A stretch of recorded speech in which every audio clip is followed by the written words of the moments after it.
Bismillahirrahmanirrahim. Assalamualaikum warahmatullahi wabarakatuh. Alhamdulillah.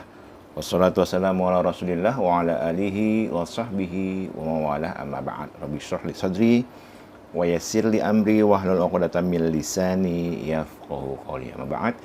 Jemaah Majlis Taklim Al-Hidayah yang dirahmati Allah, syukur alhamdulillah sampai saat ini Allah masih memberikan kita banyak nikmat, terutama nikmat sehat, nikmat panjang umur, sehingga kita sampai saat ini masih hidup, masih bernafas, masih bisa menikmati hidup ya.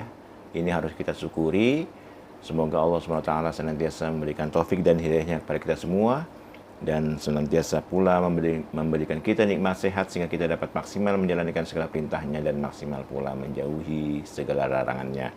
Salawat dan salam senantiasa tercurahkan kepada junjungan kita Nabi besar Muhammad sallallahu alaihi wasallam beserta keluarga dan para sahabatnya, dan semoga kita kelak di yaumil qiyamah mendapatkan syafaatnya. Amin ya rabbal alamin.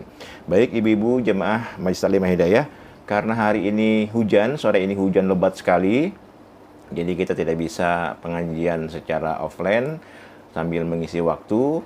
Di sini saya ingin menjawab pertanyaan-pertanyaan yang masuk ya ke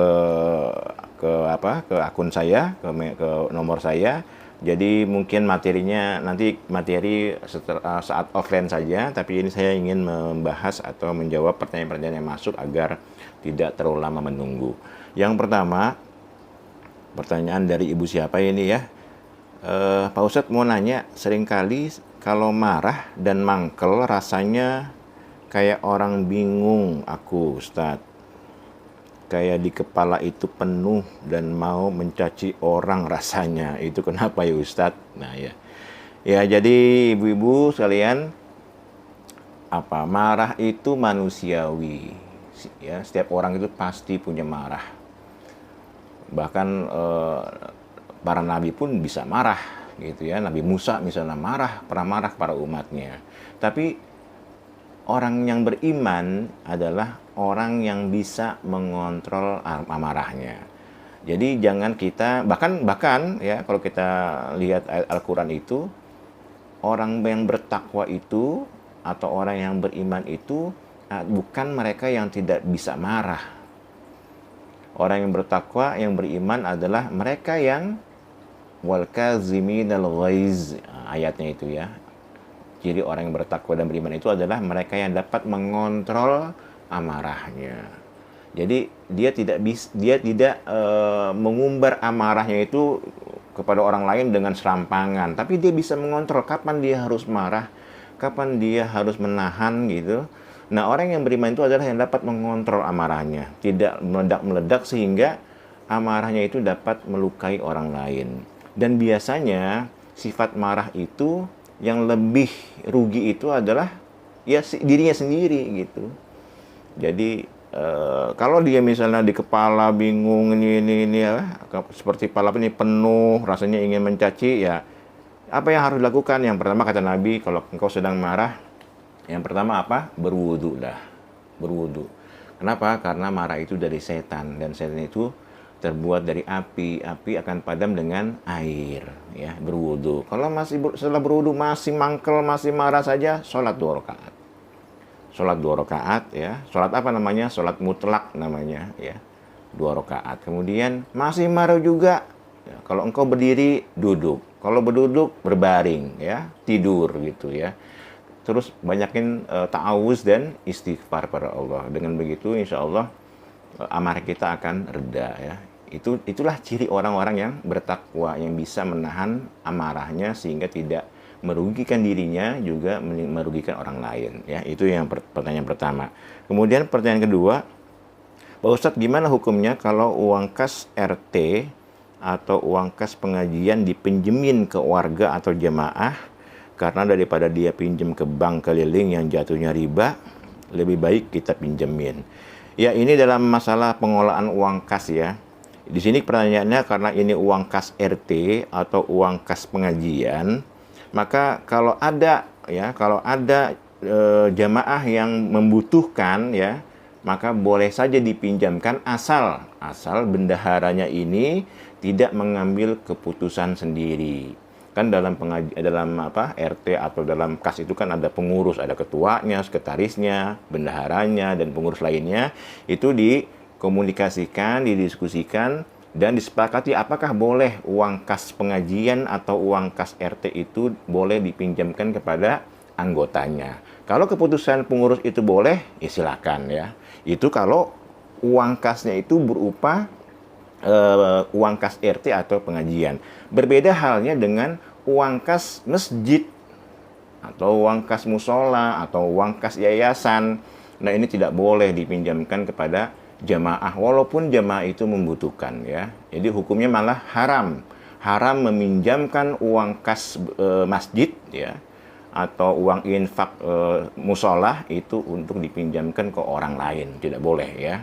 Tapi kalau uang kas RT atau uang kas arisan atau uang kas yang sifatnya itu bukan kemasjidan, maka tergantung ya keputusan dari pengurusnya itu boleh dipinjamkan atau tidak. Dan tidak boleh nanti ada sistem riba, bunga-bunga tidak boleh ya, begitu. Kemudian yang ketiga, gimana hukumnya orang yang berhutang tapi bertahun-tahun nggak bayar dan orang yang minjemin uang itu sudah pernah nagih tapi yang dipinjemin masa bodoh aja, padahal pinjamannya bukan sedikit. Iya, ini masalah hutang ya, jadi hutang piutang, kata Nabi, kalau punya hutang harus dibayar. Hutang itu bahkan Nabi pernah tidak mau menyolatkan orang yang meninggal punya hutang, sampai hutangnya itu ahli warisnya melunasi ya. Jadi bagaimana hukumnya? Kalau orang berhutang tidak mau bayar, dilihat dulu masalahnya orang ini, orang sulit, susah, atau orang kaya. Kalau orang kaya kemudian dia sebenarnya mampu membayar hutang tapi tidak membayar hutang, maka dicap oleh agama itu sebagai orang yang zolim. Orang yang zolim, yang paling zolim adalah ketika dia berhutang, dia mampu berbayar tapi dia menunda-nunda. Itu termasuk kezoliman ya. Jadi wajib dibayar ya. Hutang itu wajib dibayar, entah dengan cicil. Bagaimana kalau misalnya kita mengutangi orang, kemudian orang itu kita lihat sulit, susah hidupnya untuk makan sehari-hari aja, rasanya kurang gitu, maka agama menyarankan agar bagi kita yang menghutangi orang, kemudian kita melihat kehidupannya sulit ya, lalu kita ikhlas membebaskannya, maka itu nilainya sangat besar pahalanya ya. Allah akan mengharamkannya dari panasnya siksa api neraka. Di sini ada hadis ya, riwayat Bukhari Muslim. Suatu hari ada seorang laki-laki datang mengutangi orang lain, kemudian dia berkata kepada pelayannya ya, untuk menagih hutangnya itu. Dia berkata, jika engkau mendatangi orang itu dalam kesulitan, tidak mampu membayar hutang, maka berikan maaf untuknya. Artinya udah ikhlaskan saja, tidak perlu ditagih-tagih ya gitu.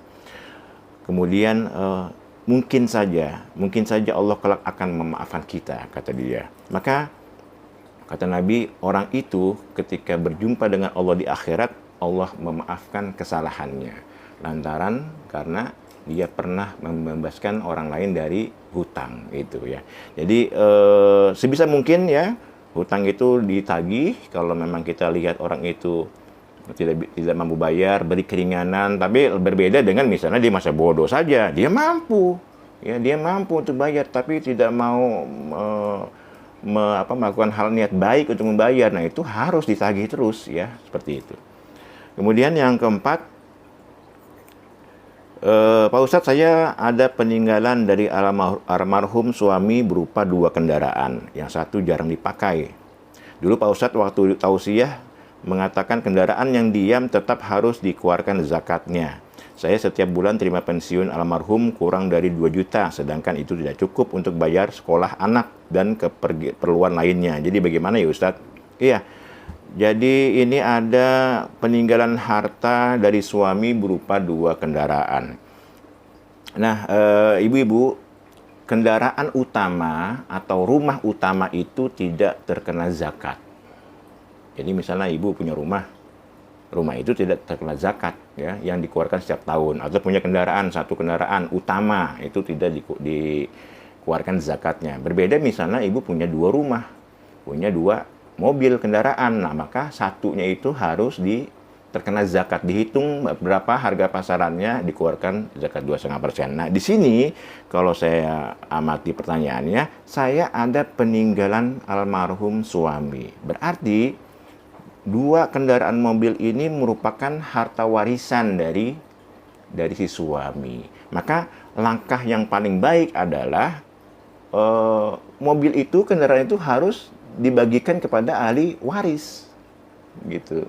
Jadi bagaimana caranya? Ya bisa dijual dulu dua kendaraan itu, misalnya harganya setelah dijual dapat 100 juta, kemudian hasil penjualan dari hartanya itu, dari kendaraannya itu dibagikan pada ahli waris, pada istrinya, pada anak-anaknya, begitu.